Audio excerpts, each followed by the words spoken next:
People got invested in this. I mean, their kids were back petting the chicken and whispering in the chicken's ear. And is it just one chicken? Just one chicken. You're listening to the AVIT Amplifier. Each week, we'll feature voices and ideas that need to be amplified in the higher education and pro-AV IT communities. This show is brought to you by higheredav.com. And now here's your host, Ryan Gray.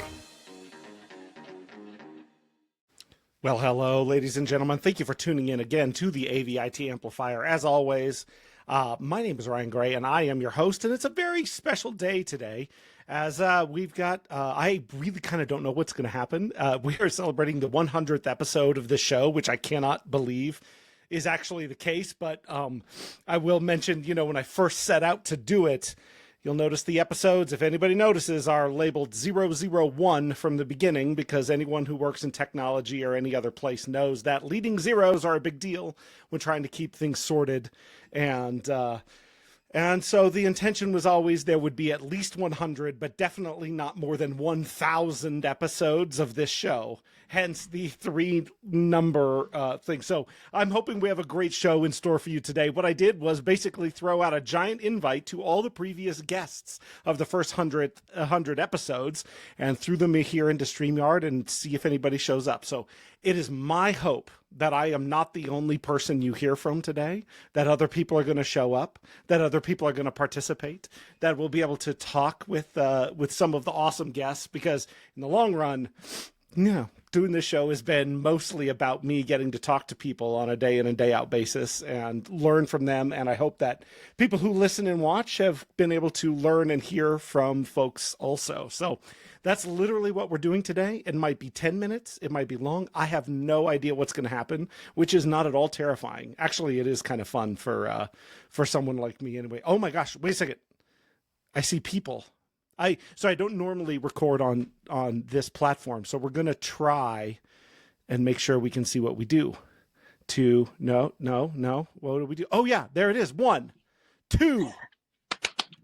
Yes, hello. This is great. Hi. Okay, this is fun. Okay, this is like surprise guest time. Okay, joining us is Adrian from Canada, who works for Nareva, Robyn Bryce, Special Programs Manager, Yapa Valley College. So definitely two of the, and I see a third. There is Jon Hamilton of Emory University. Hey, John. And this is fun. What a cool little grouping of people that I know. And so, okay, this is fun. Okay, let's start with this. All right, introductions all the way around. We did that. That part's going to be weird. John, you once created a nickname for this podcast. Do you remember what it was? Oh, and we can't hear him. Darn it.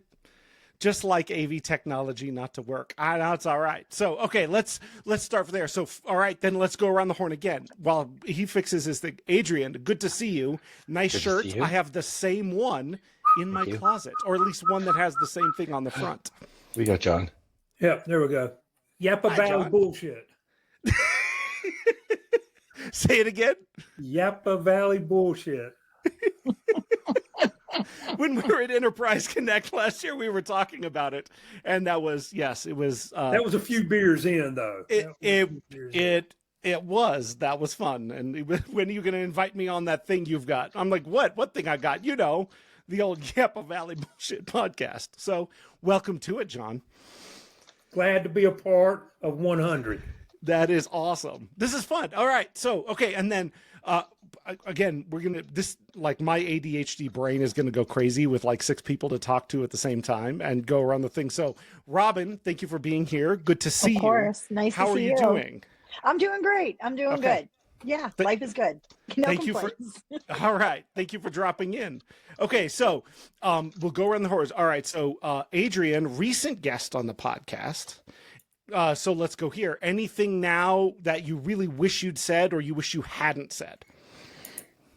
No, I don't. I'm not a big reflector. I like to just say my truth and live with it. It is I can tell you, it is one of the few interviews I've done where I've had multiple people come back and say, and I don't think you've posted the second one yet, But the first one, I've had multiple people come back and say, that was a cool interview. You need to do that more. So nice. Well, I'll take it. The fact that anybody says anything about it is wonderful. I love that. So in that, did you think, like, so again, I think we're a little bit on the same wavelength. So let's go feedback for the hosts. You know what I'm saying? What would you have done differently if you had it to do all over again?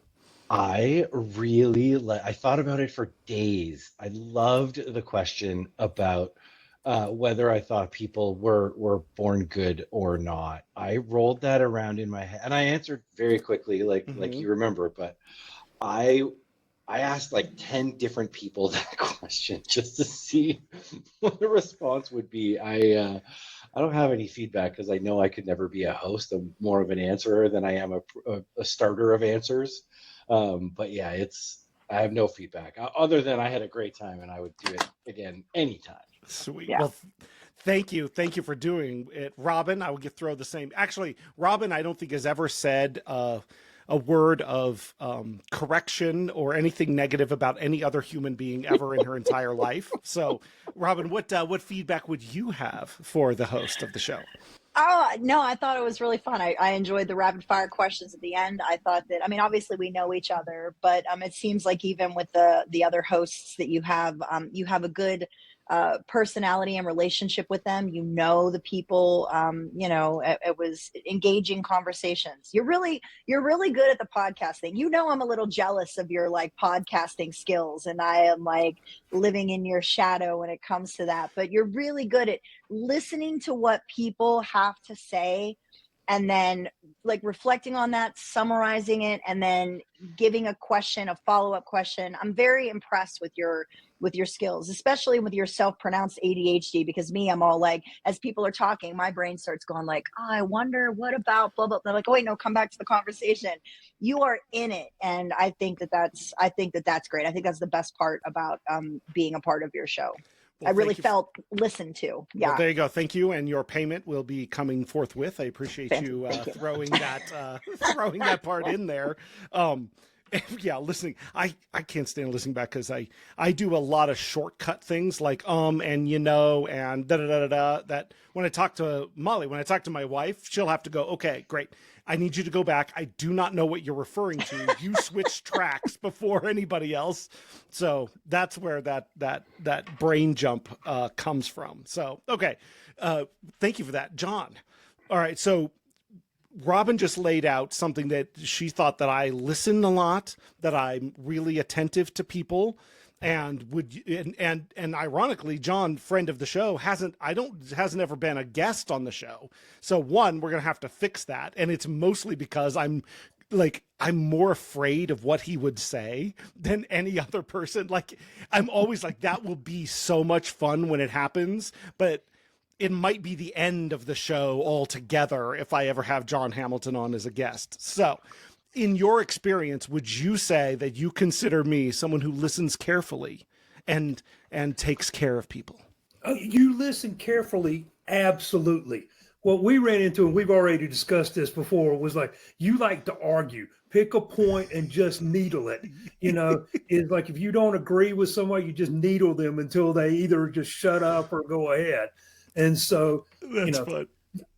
I'm one of those that you can't needle into submission, so that becomes a hard point, and everything. But yes, absolutely. I mean, every discussion we've ever had, you've listened to me and then threw it back in my face to try to get me to change my mind. Well, I always thought that's a good talk show host quality, isn't it? You want that interaction. You want the Jerry Springer fighting on stage kind of thing, whatever. That's entertainment nowadays, at least. Well, that is part of the difference between sometimes in person and on the show. On the show, right, I'm trying to really draw out the guest. In person, I do have fun needling people sometimes, as do you, Jon. As do you. Am I wrong? Absolutely. That's right. Okay, so people go, hey, I can't believe you actually believe that. And half the things you don't actually believe, you're just saying to poke them and see what they're going to say. Shock value. Exactly. Okay. All right. And then one more thing. This is so weird. It's awkward. All right. I like this so much. Jon, if if we did have you as a guest and you did say something that got the show canceled, what do you think it would be? Well, number one, is it possible to get you canceled? Probably not. I mean, this goes back to, with the comedian, whatever, 100 things you can't say on TV or whatever. I mean, George I don't Carlin. know, is there a way to get you canceled or not? Most of the people probably that are listening wouldn't even understand what I'm saying. That's true. This Southern accent, half the people don't even know what I said. And I could distance myself from you so fast. I could cut off the branch behind you and leave you just dangling out there by yourself. I'm going to be 61 this year, and I'm not sure I've got any dangling left. That's it. Canceled. No one's going to bother me. I mean, I don't know that I can be left hung out to dry. I would probably just walk off. So I'm not sure that's going to really hurt my feelings. That's one of the things I found was me and you talked about this before once again.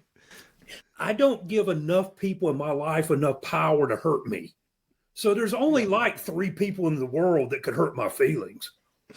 And unfortunately, you're not one of them. Or fortunately, you're not one of them. So, well, while we're on the talk of Jon, and this is one of the things, like, we do have to have you on because there's things I'd like to probe deeply. But here's the thing, and I'll say this honestly, is Jon hides behind that. He'll say that, oh, my Southern accent and blah, blah, blah, blah, blah. One of the most emotionally intelligent people I know, who has articulated a vision of human leadership that is like, I don't know, it's like Simon Sinek, Brene Brown level, built out of his own experience. And you got this all shucks, and I'll say what I want to say, yada, yada, yada. And then the next sentence is literally this explanation of this person on their team, and this is where they're at, and this is their needs and wants, and this is how I interact with them in that way, and the people around my university, and that sort of thing. So, well, one thing I'm going to throw out there is I'm one of the few in our industry. I have no education. I mean, I graduated high school and I went to trade school, for 18 months. That's it. I mean, so I have no degrees. So everything I learned by getting run over by the cement truck, is I learned the absolute heart. I learned not to stick my finger in the light socket by sticking my finger in the light socket.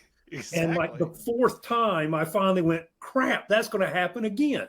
So that's when I tell people I'm not that smart with this. I've just done it so long or so often. Lessons hard learned. I believe, Jon, that's wisdom. You just described wisdom. Yeah. Well, much in your case is like, I'm not a good podcaster. I can answer questions. I'm not good at running the show.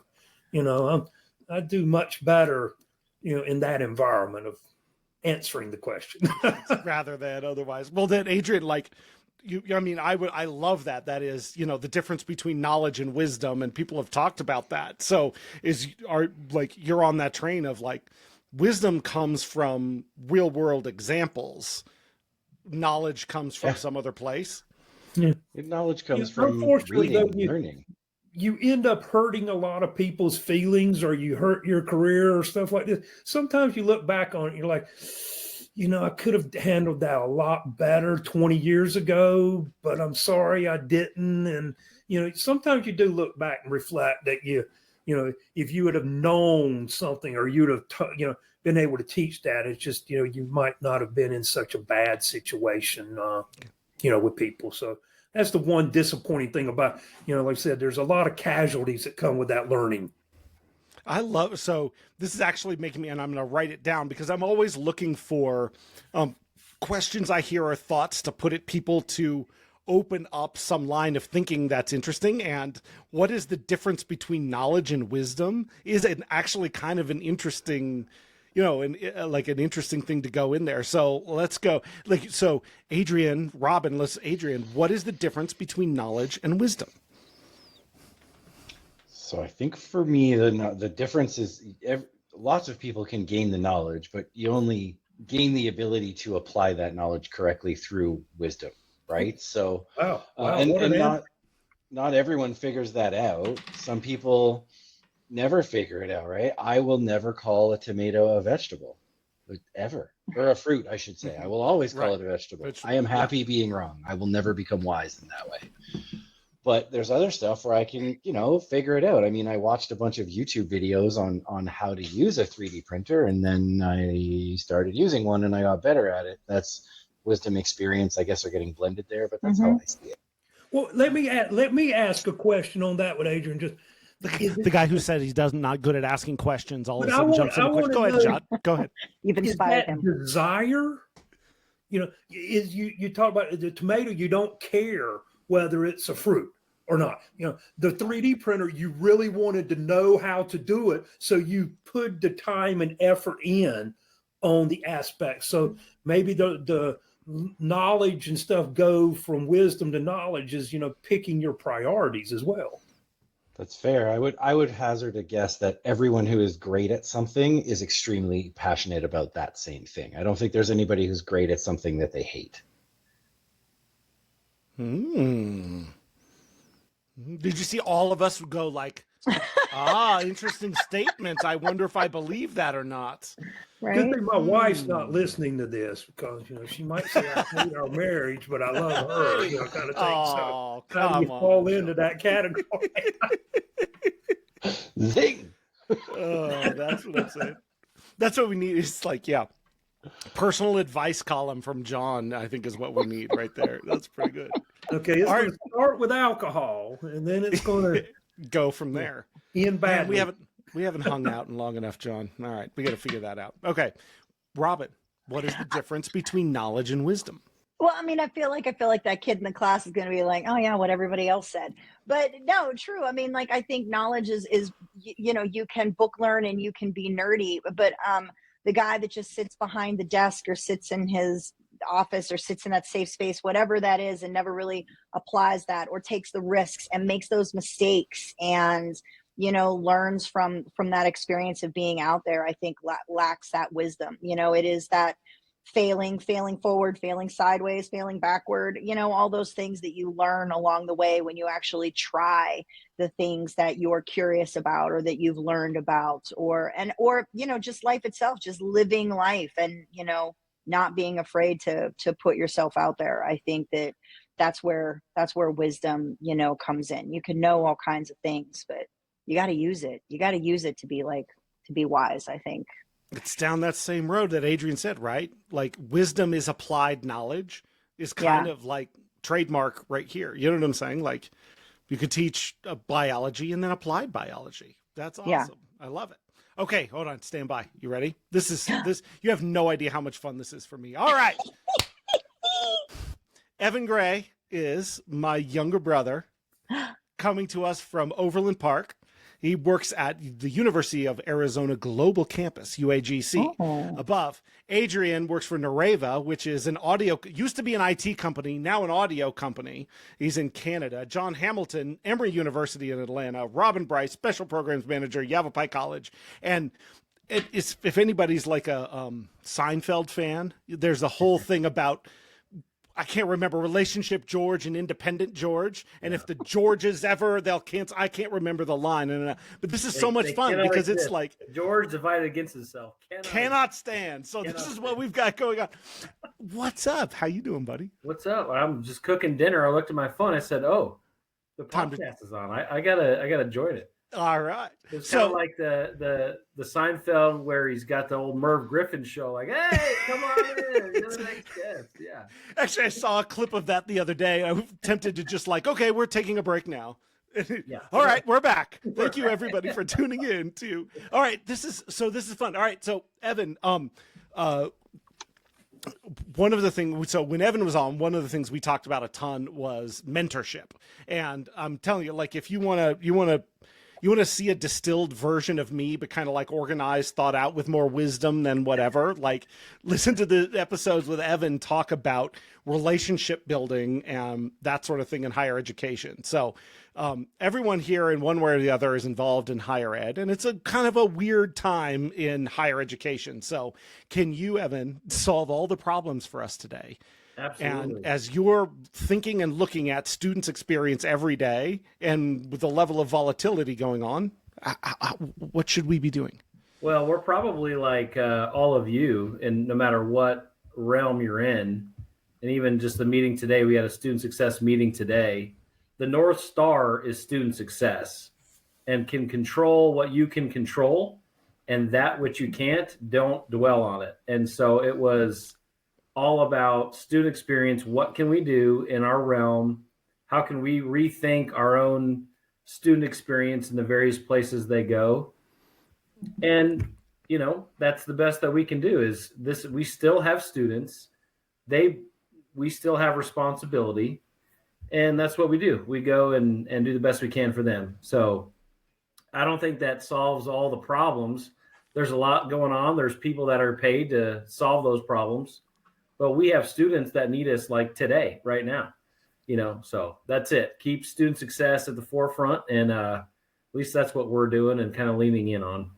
That's awesome. I love it. So and again, I'm sure he stole it from somebody, but where I remember picking it up was from the pastor of the church that Evan and I grew up in had a saying, which is the main thing is to make the main thing the main thing. Keep the main thing. Yeah. And that was, but it ties in that same circle of control, circle of concern, circle of whatever. And resiliency comes from making sure that you keep the main thing the main thing. And student success is one of those things. So nice. You see, that's wisdom right there. You know what I'm saying? All you need is Evan Gray to pop on and do the thing. You know? So, all right.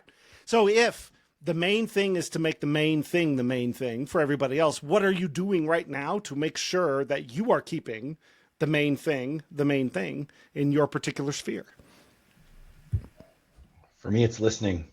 You can't make the main thing if you're focused on what you think. You have to listen and really pay attention to what others are trying to tell you, whether intentionally or not. Nice.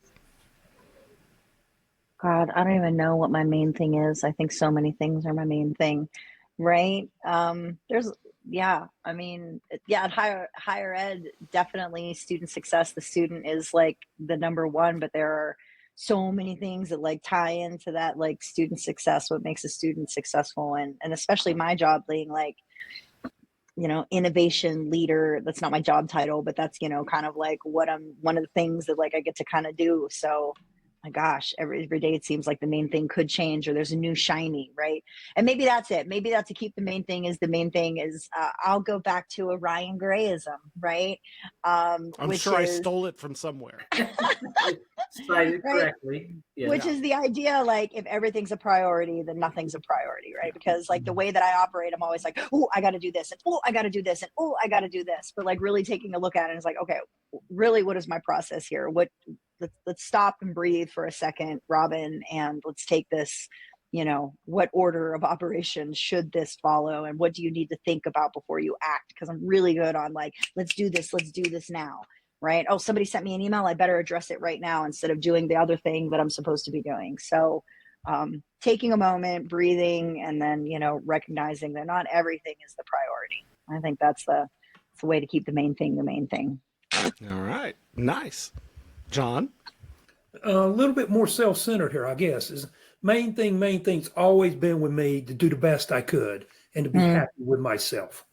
And so the decisions that I make, I try to make the decision that I think will be the best that I can live with. You know, is do unto others as you would do to yourself. I told people this a lot. I try to treat people the way I want to be treated. I like to be treated rough when it becomes business. You know, I want to be directly told when I'm doing bad. I don't want any guessing. I don't, and I treat people, and that does not go off well a lot of times. But I still can sleep at night. If I went and told someone you're doing a bad job, whether they liked it or not, I still feel like I put them in a place to succeed. You know, so when I get asked to do something, whether it's design, AV stuff, or anything else, I try to do the absolute best that I possibly can, given the information and the strengths that I have. And then I come home and I go to bed at night and I sleep like a baby. Interesting. Jon, I think to your, to what you were saying about being told that like, oh, you're doing a bad job or whatever. We have one of our graphic designers that work here at the college, and some advice that I took from her that kind of speaks to that is I already think like what I'm doing is actually like cool. Like I think I'm doing a great job. So I need someone to tell me like, what is the critique? Like I think that the critique and that, that here's where you could improve, or here's where, you may need to rethink about this, or like, though I will cry in a closet if someone tells me that I'm doing a bad job, I think that there is also some feedback to like take from that, because, just to go around thinking that like, I'm the best and I'm doing everything the most awesome that's possible. I think we need to be open to that critique, and also be willing to give it for the betterment of the institution or the organization or the project or whatever it is that we're working on. It's never meant with malintention. No. I learned it through marriage, though, actually. So this year's my 40th wedding anniversary will be in November. Congratulations. So I don't take hints. I mean, if my wife is, she's trying,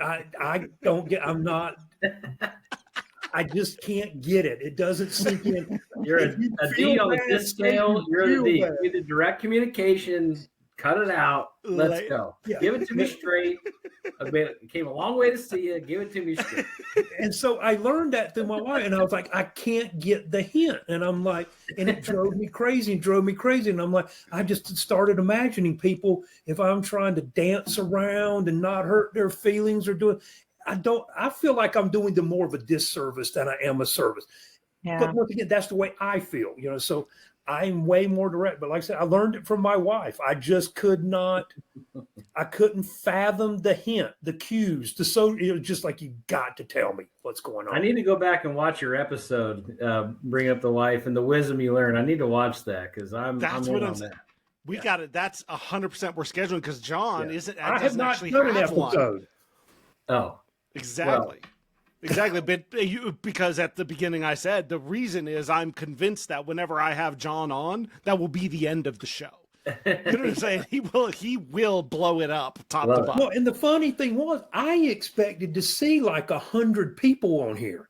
I mean, the invite went out, and it's like, okay, so everybody, I just got on to celebrate your 100th episode. I didn't think I was even going to be on camera or participating.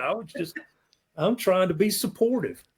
See, but you see what a good guy? You know what I'm saying? Like, it's the thing. Here's the thing. And so you said before, right? If nothing, or we were talking about before, right, Rob, if nothing's a priority, if everything's a priority, then nothing's a priority. If you send an invite out to 60 people, no one actually feels like they need to show up because somebody else will show up. Like, I swear to God, I'm just glad that anybody showed up, and that I'm just not talking to myself, because I kind of thought that would happen. Plus, I'm kind of happy just talking to myself anyways. So, Well, like I said, I was trying to be supportive of you. Mm-hmm. I appreciate it, but I'm sending you the link, and I expect you to schedule with me next. You know what I'm saying? We're setting up the next one, because we need Jon Hamilton on the show. 101. Sure. I agree. Exactly. All right, so 101 AV-IT Amplifier is over, but hey, we're not. I know this, but here's all right. So I'll give you the other thing, which is, we don't mark the show as explicit, but every once in a while people drop a word in here or there. It's not a big deal, but yeah, I don't know how I will not be able to title your episode the Yapa Valley Bullshit Podcast, given that that's the name you gave to it. And I don't think I can put it in the title, so I don't know how that's going to work. Just use like the asterisks and the dollar signs and stuff like that, Well, people know what those words are, even if you do that, Robyn. Yeah, true. I was at an event Friday night out in the country, and they were raising money for something during this bike ride or something, and they were doing, it was called Chicken Shit Roulette. Okay. And the guy was announcing that you could buy tickets back here, and he would not ever say chicken shit. He was just like, well, what it is we've got this board in a cage, and there's these squares, and whichever one the chicken gets in and does their business, and he's being all politically correct. And I mean, I'm so far in the country. I mean, people wrote in on hogs or something, and I'm like, and so then somebody came up behind and said, well, they really call it chicken shit roulette from where I'm from, and everybody started applauding, and they came back and bought tickets. So how do you put action on that? Are you looking? It's like the nags at the horse race. You're looking at like, oh, that one's got to go. There's got to be side action to the chicken shit roulette. You got to pick a horse. You got to pick somebody. People got invested in this. I mean, their kids were petting the chicken and whispering in the chicken's ear. And is it just one chicken? Just one chicken. Do they feed it something to make sure? That's illegal. That you can't do that. That violates the. Just you're on this side. Come here, chicken. Come here, chicken. Over here. More chili. Yeah. Chickens crap all the time. It's almost constant. So it's not like there's any big. Are they taking action on like the time between the time? Like, is there like also like not only will it go on number 14, but also it's going to be 3 minutes between the last time it went and this time it went? Sure what kind of action can I get on this? I'm really thinking that I want to get in on this game. I mean, we live in a town where it's the world's oldest rodeo. I'm fairly certain we can probably make this fly. John, I think you need to come in and be the caller for this. Yeah, I'm telling you, they have it. I've done it with pigs, and I've seen it done with cattle.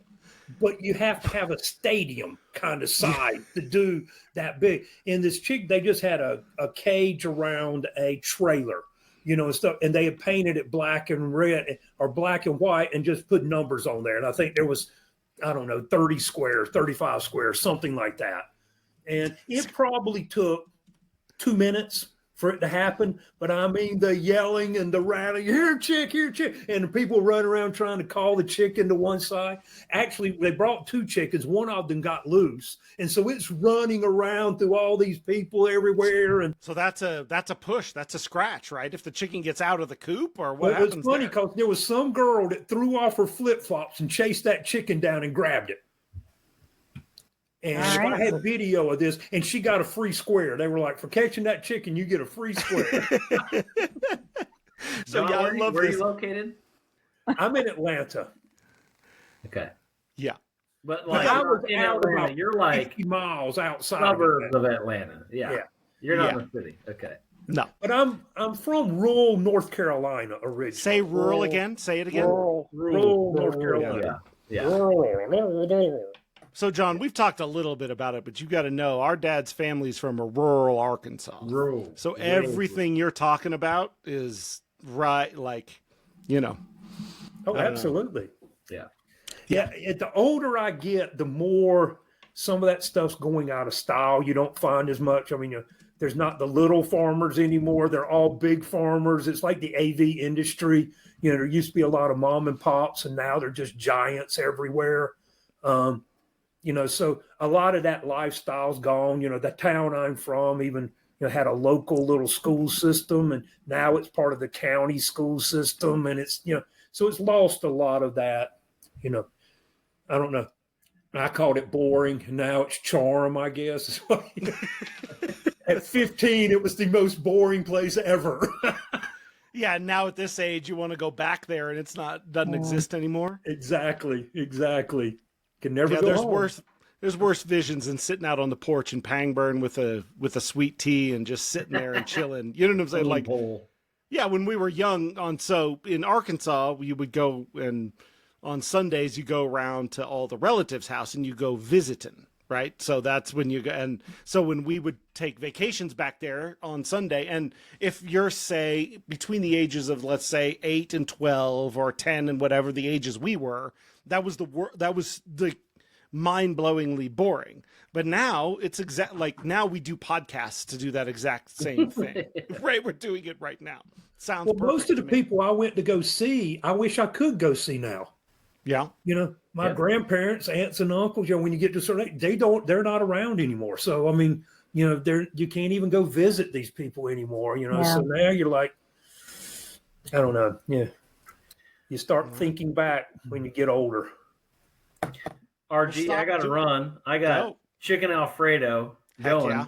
You got chicken roulette going in the background? Yeah, I got chicken shit Alfredo. It's going to be good. It's okay. So ironically, like Evan could set that up on the cul-de-sac he lives in Kansas. Like I bet we could set that up, and you get a little parlay going on that, which square, but the time between the two, and ratchet it up.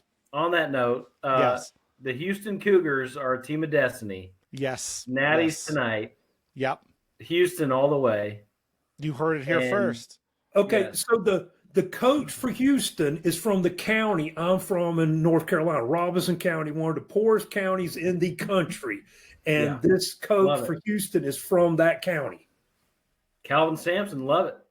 There's a great little snippet of his post-game conference the other day talking about his big man and the commitment to shooting free throws, 150 a day. He raised his free throw percentage from 65% to 85% since June 2nd. Lo and behold, he was put in a position to make 2, and he did it. Now he's in the national championship. Check that out. Really good. There you go. And on that, Ryan, congratulations. 100 episodes. Consistency is key. Free throws, podcast, whatever it is, do it long enough. Well enough. If only there was a Hall of Fame for podcasting. You know what I'm saying? You know, one never knows. There is. All right. Yeah. Thank you, EG. Good to see you. Good to see you guys. Bye-bye. See you. Bye. Bye. Thank you for listening to the AV-IT Amplifier. Tune in next week for more with today's guest. It'll be great or your money back. Your host has been Ryan Gray. He's on the tweeters at Ryan_A_Gray, or find him on LinkedIn to connect. Please subscribe and give the show a rating and review wherever you get your podcasts. This show is brought to you by higheredav.com. The views expressed here are not necessarily those of our respective institutions, employers, or sponsors. Everyone hang in there, go easy, and we'll be back next week.